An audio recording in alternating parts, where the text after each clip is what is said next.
Hello friends, आप Mukesh Goyal. I hope कि आप बहुत अच्छे हैं। और फ्रेंड्स, आज हम जो टॉपिक के बारे में बात करने जा रहे हैं वो टॉपिक बहुत ही इम्पोर्टेंट है। बेसिकली हम बात करेंगे जो न्याय फिलॉसफी है, न्याय दर्शन है, उसके बारे में हम बात करेंगे। और ये जो पॉइंट है, ये जो टॉपिक है, ये लॉजिकल रीजनिंग का आपका जो पेपर 1 है इसमें बहुत इंपॉर्टेंट है। कुछ ऐसे शब्द हैं जिनका जानना बहुत ज़्यादा ज़रूरी है।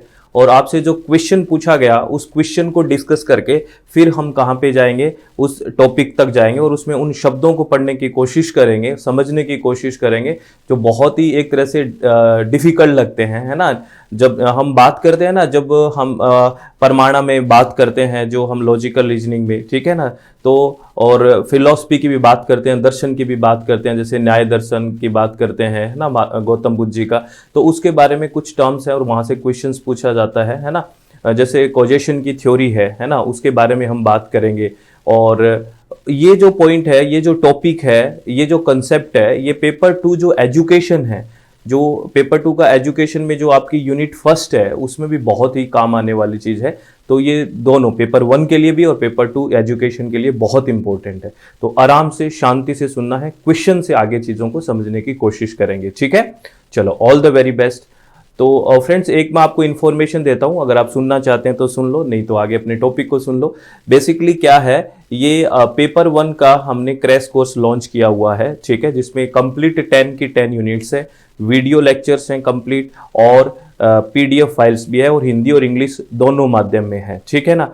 और इसकी जो फीस है ये 599 है, 599 है। और इसका ऑफर का जो डेट है हमने एक्सटेंड की है दिवाली की वजह से, और अब जो डेट है वो 12 तारीख तक, यानी कि 12 नवंबर तक आप इस ऑफर में ज्वाइन कर सकते हैं, 12 नवंबर तक, ठीक है। और एक पेपर 1 का ही अभ्यास बैच है जिसमें 500 से ज़्यादा क्वेश्चंस है, पीवाईक्यूज है, ठीक है, प्रीवियस ईयर में आए हुए जो बहुत अच्छे अच्छे क्वेश्चंस है, 500 से 700 क्वेश्चन है, वीडियो लेक्चर से उनको समझाया गया है, ठीक है, और उनकी पीडीएफ फाइल भी है। तो अगर आप विलिंग हैं तो ये भी ज्वाइन कर सकते हैं, ठीक है। और इसकी जो फीस है वो 935 है, और ये भी इसका आप ये ऑफर है वो 12 नवंबर तक है। और अगर आप कोई स्टूडेंट चाहता है कि इसका मैं रिवीजन थ्योरी का भी कर लूँ और क्वेश्चन प्रैक्टिस भी कर लूँ, तो अगर इसका कॉम्बो पैकेज है, अगर वो ज्वाइन करना चाहता है तो वो भी ज्वाइन कर सकता है, कॉम्बो पैकेज, ठीक है, जिसमें क्रैश कोर्स में थ्योरी पेपर 1 की और 500 से 700 क्वेश्चन। इसका जो फीस है वो 1349 है, 1349 रुपये। और ये भी 12 नवंबर तक ये सारे ऑफर हैं वो, ठीक है। और ये कैसे ज्वाइन कर सकते हो, अपनी वेबसाइट है www.swmg.in या फिर मोबाइल एप्लीकेशन SWMG पे जाके आप ज्वाइन कर सकते हैं फ्रेंड्स, ठीक है। और जिसका पेपर 2 इन्वायरमेंटल साइंस है उसके लिए भी हमने 45 डेज का एक कोर्स है, रिकॉर्डेड बैच है, इसको भी आप ज्वाइन कर सकते हो। इसमें भी हमने 2975 में ये बैच है, और ये भी 12 नवंबर तक आप ज्वाइन कर सकते हो, ठीक है। तो ऑल द वेरी बेस्ट। अब हम टॉपिक के बारे में बात करते हैं, ठीक है। आपने पेशेंस से सुना, इसके लिए बहुत बहुत थैंक यू।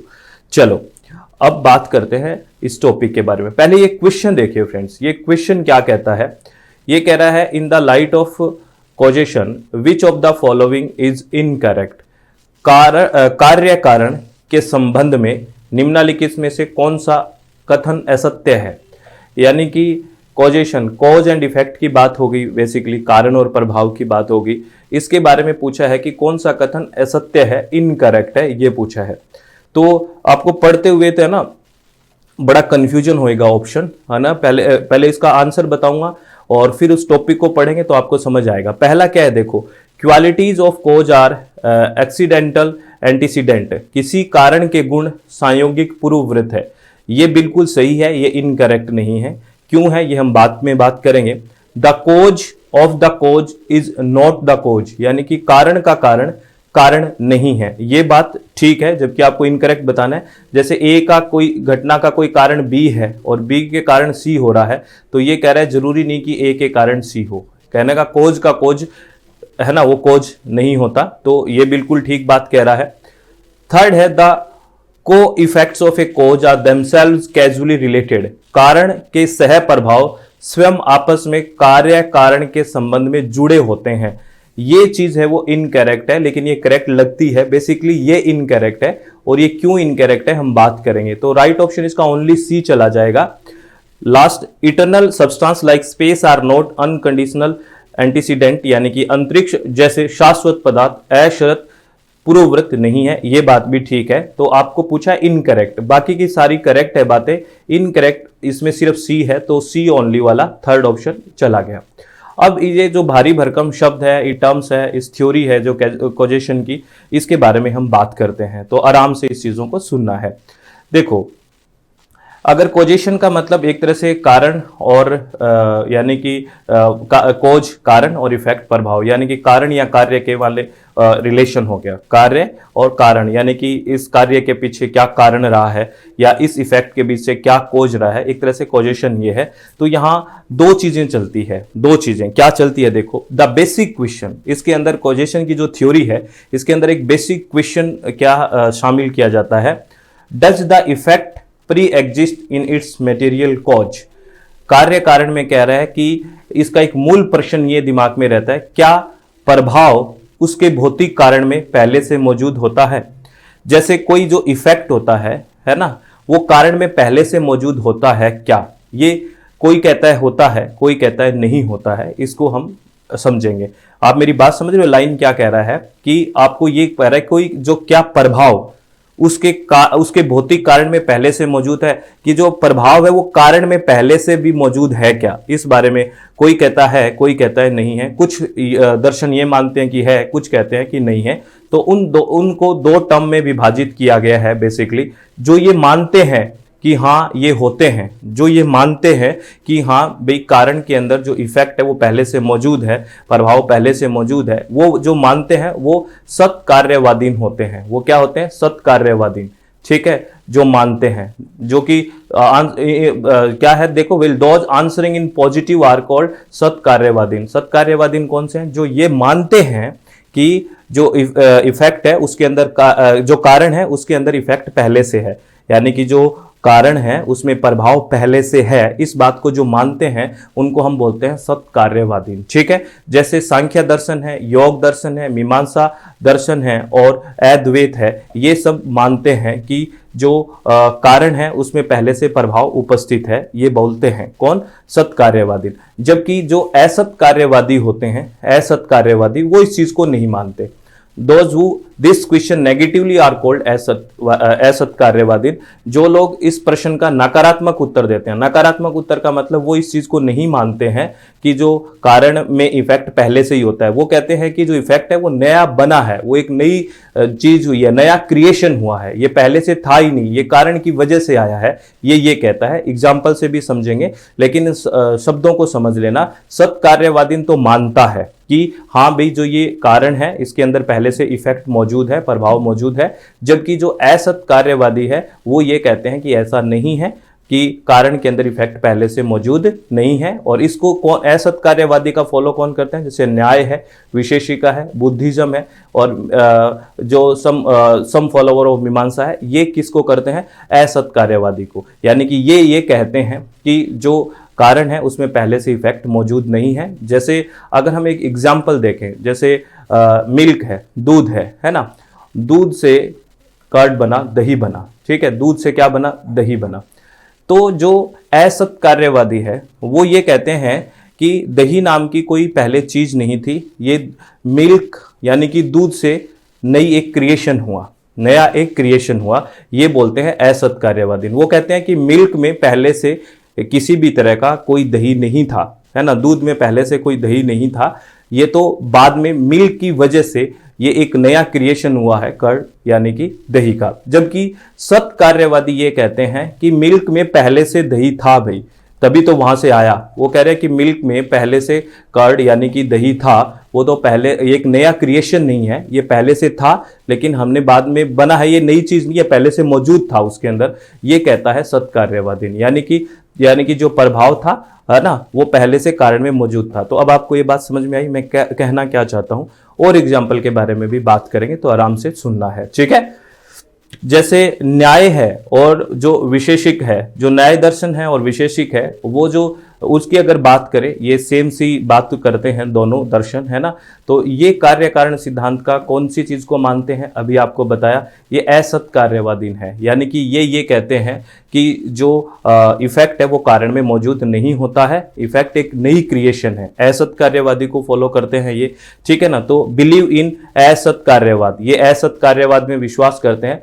ये लिखा हुआ है ना, the effect doesn't pre exist in its material cause but is a new creation, a real beginning. कह रहे हैं ना कि असत कार्यवाद में विश्वास करते हैं, न्याय और विशेषिक जो कार्यकारण सिद्धांत है, प्रभाव अपने भौतिक कारण में पहले से मौजूद नहीं होता बल्कि एक नई रचना, एक वास्तविक शुरुआत है। ये कह रहा है ना, they said if the cloth already exist in the thread. अगर ये कह रहा है कि अगर धागों के अंदर पहले से कपड़ा मौजूद है तो फिर जो धागे हैं वो कपड़े का काम क्यों नहीं करते, वो ये बोल रहे हैं। समझ रहे हो।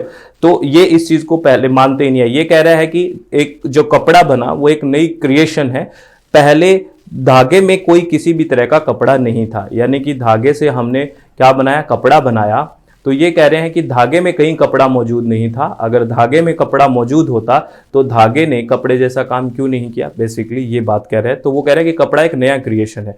और जैसे मिल्क और कर्ड की बात करी हमने, दूध और दही की बात करी, वो कह रहे हैं कि मिल्क से नया क्रिएशन हुआ है दही का, ठीक है ना। मिल्क से कर्ड बनाए, पहले से मिल्क के अंदर कर्ड मौजूद नहीं था, ये वो बोलते हैं। कौन, असत कार्यवादी। तो ये बात आप समझ गए।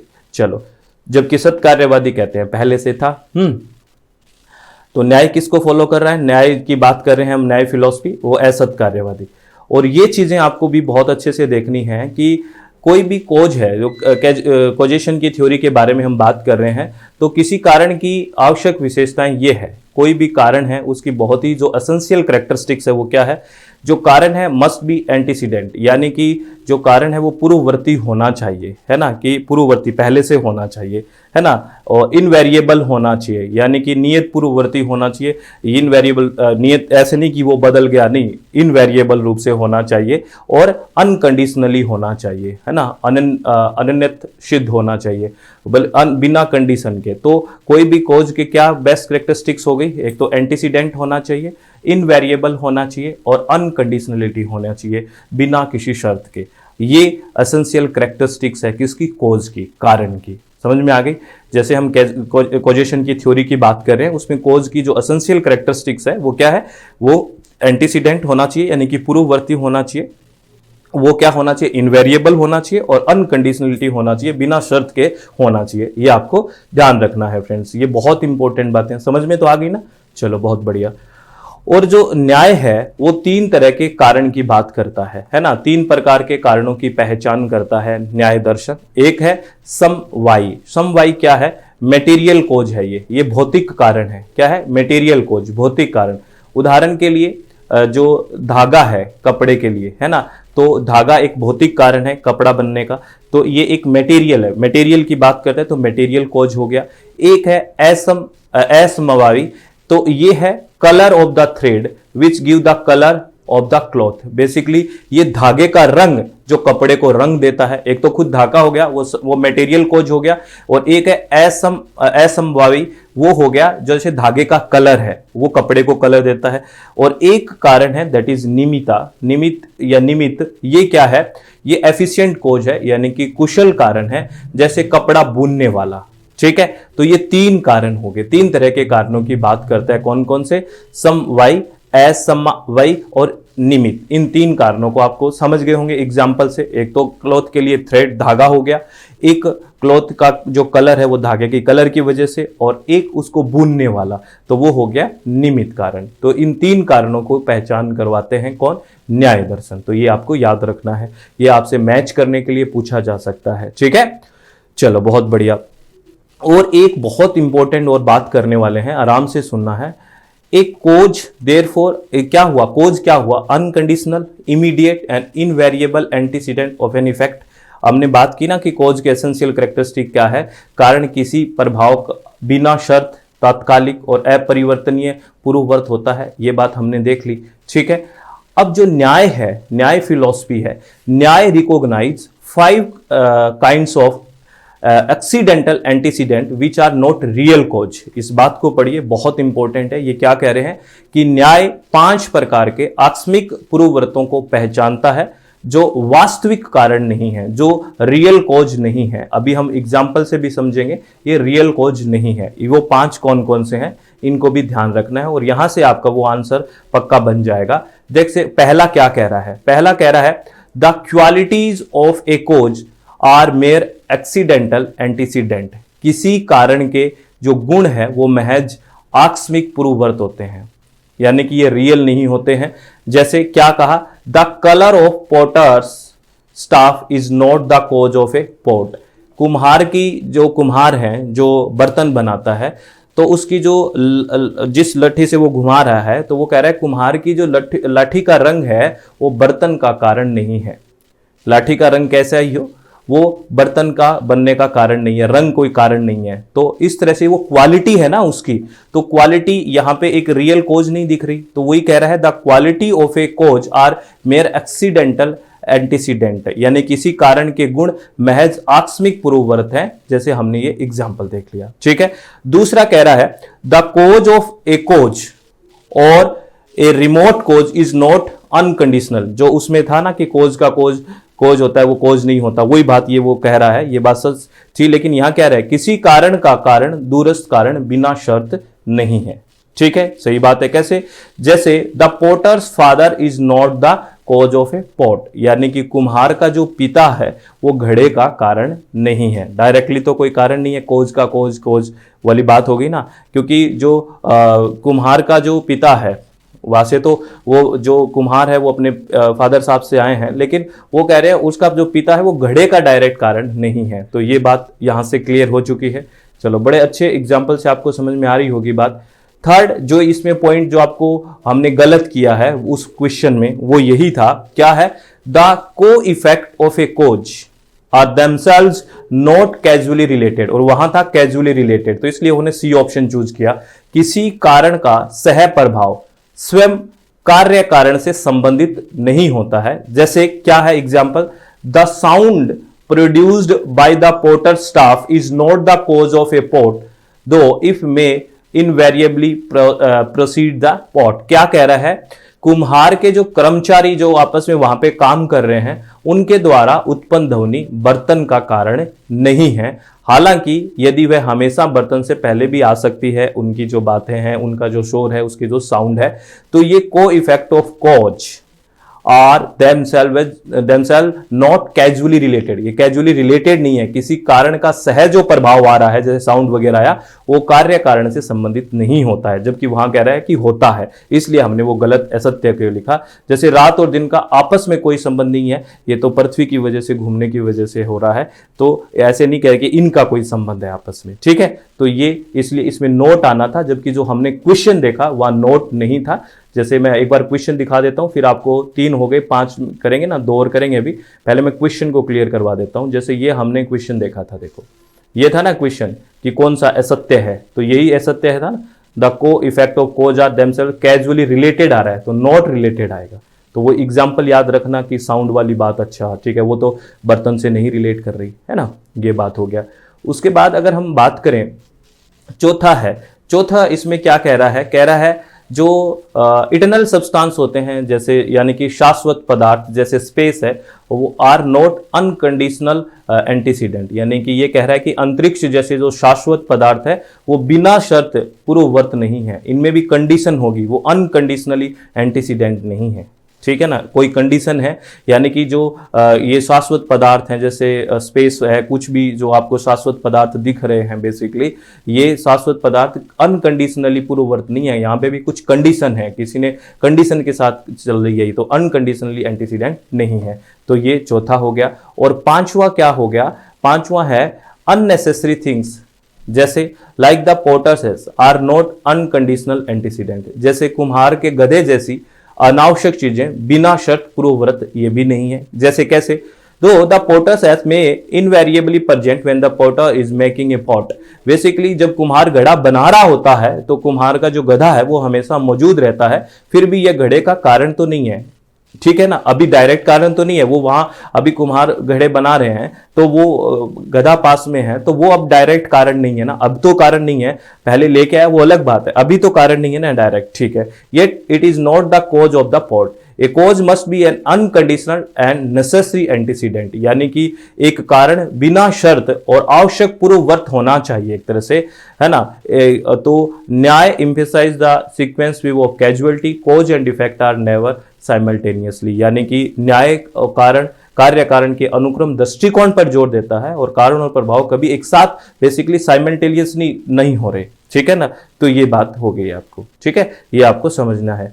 और एक नोट है, इस नोट को भी आपको नोट की तरह संभाल के रखना है। और ये नोट बेसिकली क्या कह रहा है, कह रहा है कि जो प्लूरल कोई चीज है ना, जैसे plurality of cause is also wrong because casual relation is reciprocal. ये कह रहा है कारणों की जो बहुलता है वो भी गलत है, क्योंकि कारण संबंध एक क्या है, रेसिप्रोकल है ना, उल्टा सीधा है। अगर किसी कारण से कह रहा है ये इफेक्ट हो रहा है, तो ये इफेक्ट उस कारण की वजह से हो रहा है, ऐसे है कि जैसे कोई ये कारण से ये बी इफेक्ट हो रहा है तो बी इफेक्ट इस कारण की वजह से हो रहा है, रेसिप्रोकल है। The same effect can not be produced by another cause, यानी कि कोई दूसरा कारण यहां आ गया तो ये सेम इफेक्ट नहीं आएगा, है ना। इफेक्ट बी इफेक्ट जब भी आएगा जब कारण ए होगा, तो यही कह रहा है each effect has its distinctive feature and has only one specific cause, यानी कि बी का कारण ए ही हो सकता है, इस इफेक्ट का कोई और नहीं हो सकता। प्रत्येक प्रभाव की अपनी विशिष्ट विशेषताएं होती है और इसका केवल एक विशिष्ट कारण होता है। तो ये आपको समझ में आ गई, क्योंकि जैसे कोई चीज है ना, जैसे ए का कारण बी है, कोई भी चीज ले लीजिए कि जैसे यहां पे हमने बात की मिल्क से क्या हो रहा है, दूध का, कर्ड का कारण क्या है, अगर कारण वाली बात को सकें तो मिल्क है ना, वो के कारण कर्ड है और कर्ड बन रहा है मिल्क से, तो ये है। तो यहाँ पे कोई सी चीज आएगी वो बी को इफेक्ट नहीं कर रही, कह रहा है ए ही है वो जो बी को इफेक्ट करेगी, या फिर बी जो इफेक्ट आया है वो किसकी वजह से आया है, ए की वजह से आया है। तो यहाँ पे बहुलता नहीं होनी चाहिए बेसिकली, तो ये बात है, बहुलता गलत है, प्लूरलिटी गलत है, ठीक है। तो ये बात, बड़ा अच्छा टॉपिक था, आराम से चीज़ों को समझोगे तो आपको बड़े अच्छे समझ में आएगा। ये लॉजिकल रीजनिंग के लिए पेपर 1 के लिए भी इंपॉर्टेंट है और पेपर 2 एजुकेशन के लिए भी इंपॉर्टेंट है फ्रेंड्स, ठीक है। तो मैं आपको एक बार फिर इंफॉर्मेशन दे देता हूं कि पेपर 1 का हमने क्रैश कोर्स लॉन्च किया हुआ है दिसंबर के लिए, और इसमें आपको 10 की 10 यूनिट रिकॉर्डेड सेशन मिलेगा और इसमें कंप्लीट 10 की 10 यूनिट रिकॉर्डेड सेशन होगा, क्रैश कोर्स होगा, वीडियो लेक्चर्स और पीडीएफ फाइल्स भी होगी, और ये आप ज्वाइन कर सकते हो ओनली 599 में। और अभी हमने डेट इसकी एक्सटेंड की है दिवाली की वजह से, 12 नवंबर तक इस ऑफर को आप ज्वाइन कर सकते हैं, ठीक है। अगर आप चाहते हैं कि मुझे थ्योरी के साथ कुछ क्वेश्चंस का भी अभ्यास हो जाए, पीवाईक्यूज का, तो 500 से 700 क्वेश्चन जो बहुत इंपॉर्टेंट क्वेश्चंस है वीडियो लेक्चर से समझाया है, इसकी पीडीएफ फाइल्स भी है, इसको भी आप विलिंग हैं तो आप ज्वाइन कर सकते हैं। इसका फी है 935, और आप चाहते हैं कि इन दोनों को ज्वाइन कर लें, यानी कि कॉम्बो पैकेज आप ज्वाइन कर लें, तो ये कॉम्बो पैकेज रहेगा, ये कितना है 1349 का है, जिसमें पेपर 1 का कंप्लीट और क्रैश कोर्स में थ्योरी और 500 से 700 क्वेश्चन रहेगा। और ये ऑफर भी आपको कब तक है, 12 नवंबर तक है फ्रेंड्स। और वेबसाइट हमारी है, इस पे आप जाके ज्वाइन कर सकते हैं www.swmg.in, या फिर मोबाइल ऐप है SWMG, इस पे आप जाके ज्वाइन कर सकते हैं फ्रेंड्स। और किसी का पेपर 2 इन्वायरमेंटल साइंस है तो वो 45 डेज का हमने एक कोर्स निकाला हुआ है रिकॉर्डेड बैच, जिसमें ऑल 10 की 10 यूनिट्स है, और ये आपको 2975 का ये फी रहेगा, और ये फीस भी 12 नवंबर तक है फ्रेंड्स। और ऐसे ही आप ज्वाइन कर सकते हो। और पेपर 2 अगर कोई एजुकेशन ज्वाइन करना चाहता है जिसमें, तो भी आप ज्वाइन कर सकते हैं, ठीक है। तो आप लोग हमेशा खुश रहें, आराम से पढ़ाई करें और किसी भी तरह की टेंशन ना रखें, अपने चित्त को हमेशा शांत रखें, खुशी से काम करें, किसी भी तरह की टेंशन ना लें, आप लोगों से रिक्वेस्ट है फ्रेंड्स। प्रेशर को मेंटेन करना सीखें, डेली बेसिस पे काम करना सीखें, इधर उधर की बातों पे फोकस ना करके अपने पढ़ाई को रेगुलर रखने की ज़्यादा से ज़्यादा कोशिश करें, बर्डन लेके पढ़ाई ना करें, और चित्त को शांत रखोगे, सब अच्छे से काम करोगे तो सब बढ़िया है। अगर टेंशन लेके करोगे तो दिक्कत है, ठीक है। तो कमेंट बॉक्स में आप बताइए कि आपको कैसा लगा, सब बढ़िया, अच्छे से मजा आया पढ़ के, क्या चीज़ आपको और पढ़नी है, तो आप बताते रहिए, जिससे हमारा कम्युनिकेशन होता रहे और हम आगे चीज़ों को फर्दर करते रहें, ठीक है। तो ऑल द वेरी बेस्ट, बहुत बहुत धन्यवाद, thank you, thanks a lot friends.